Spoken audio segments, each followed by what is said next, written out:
What's going on, guys? So today I just wanted to give a quick breakdown of my first rental property that I bought when I was 22 years old. And I just wanted to give you my thought process on why I made this type of investment, what the numbers are on this property, like how much it cash flows per month, and how much I had to put down as a down payment, whatnot. And be just fully transparent, and hope you guys learn something from this as well. I just want to say that when I first invested in this property, I wasn't a real estate investor per se, but the numbers just made a lot of sense to me at the time, and so that was kind of my first dip into it. And so when I first bought this rental property, I actually had a job working at a company called Hyperloop Transportation Technologies, and that's kind of where I had my corporate job, um, and I was getting paid a W-2 income, and from there I saved a lot of money, and I also had a lot of side hustles while I was still in college, and also while I was working at the job as well. And so I used that money that I saved up, about $20,000 or so, to invest in this very first rental property that I had. And this very first rental property that I bought was actually a turnkey property that I bought from Martel Turnkey. You guys can go check it out if you want. And what they do is they pretty much go ahead and rehab properties, and have a tenant already in there. They have property management in place, and they also help you with a lender as well. So for me, like working a job, and it was really tough to go ahead and do projects, real estate investing on my own, and I didn't really know too much about it back when I was 22 anyway. And so turnkey rental properties were kind of like the best bet for me, just because I didn't have the time to put in real estate investments on my own, and I didn't know enough to go ahead and do it on my own as well. And so I had about $20,000, and what I did was I used that money as a down payment towards my property, and I got the rest financed. And so rather than me just talking about it, let me go into my computer and I can show you guys the numbers. That way maybe it'll make more sense. I can go ahead and break down the numbers. I blocked out my property address, and just because I don't want people going and bothering tenants, or just for privacy reasons, really. But anyway, here's the purchase price. So I bought this property at a purchase price of $70,000. It's completely turnkey property, so it was completely remodeled. Everything was completely brand new. The tenant was already in place.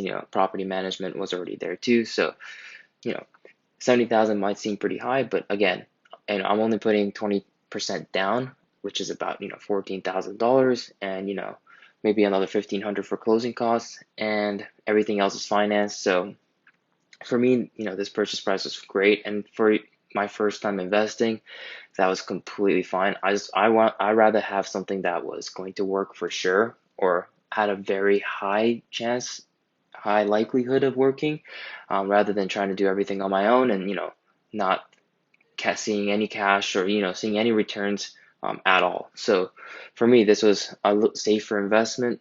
And again, like I said, because I had a job and because I was so busy, for me, this was the perfect way to go for my very first rental property.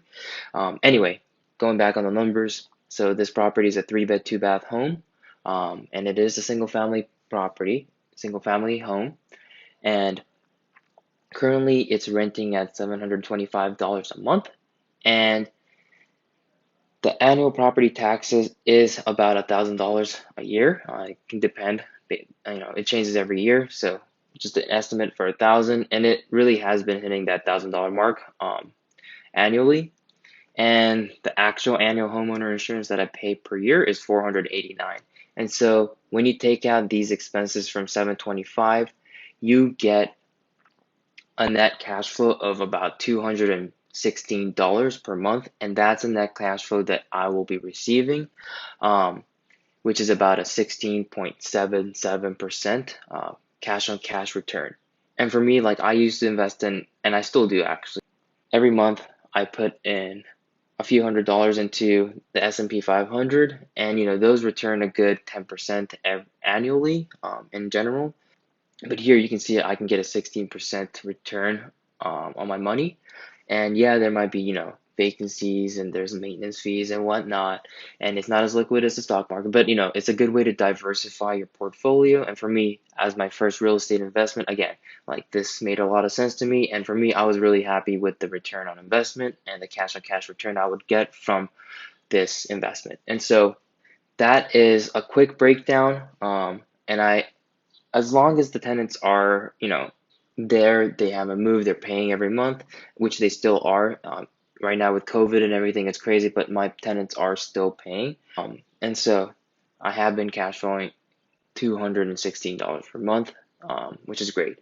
And if you want to account for, vacancy, maintenance, and management fee, which is the property management fee of 10%, which is actually included in the expenses when I'm getting the cash flow here. And you can change these numbers based on your preference. If you're more conservative, you can put 10% vacancy rate, 10% maintenance. Again, it's really up to you. And let me know down in the comments if you guys want me to share this type of sheet with you and if that will be helpful. And I'm more than happy to do it. So anyway, if we try to break down the numbers more, so for me, I bought this property with a 20% down, with an interest of 5.25%. Again, I was 22 and I'm a new I'm a new investor.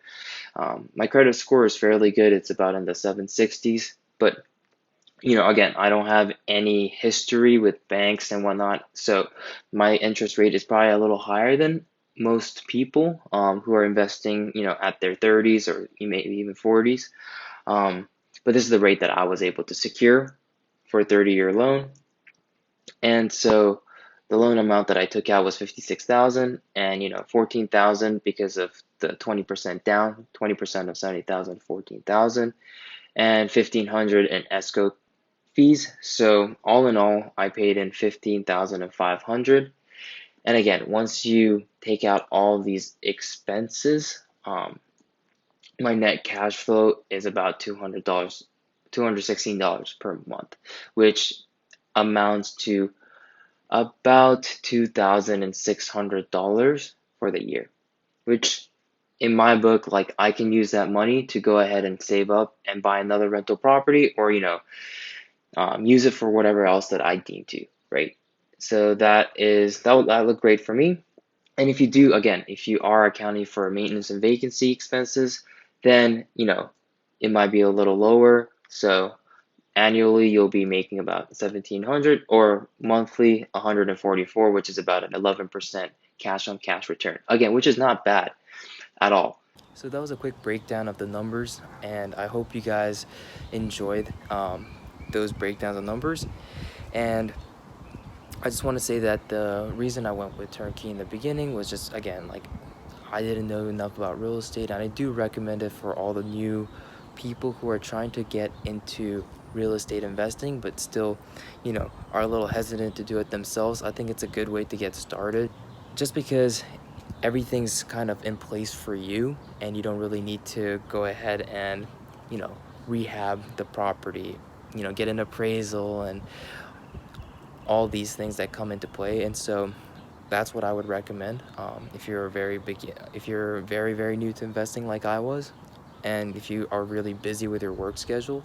Otherwise, you can go ahead and try the BRRRR strategy, or fix and flip a home on your own, or just buy a rental property that's not completely rehabbed or whatnot. That's totally up to you guys as investors. But for me, as my first investment, that was really good for me, because I saw, hey, I'm actually getting cash flow every month, and I didn't even know I could buy a property for $20,000. I live in LA, and properties are $1 million, and God, it's just so expensive out here. So I didn't know this was even a thing until I was 22, and I think this investment really opened my eyes into other opportunities in the real estate investing world.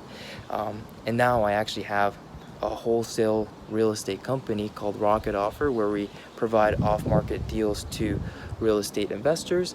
And so that's a whole nother topic that we can go into next time. Hope you guys liked this video introducing my first rental property.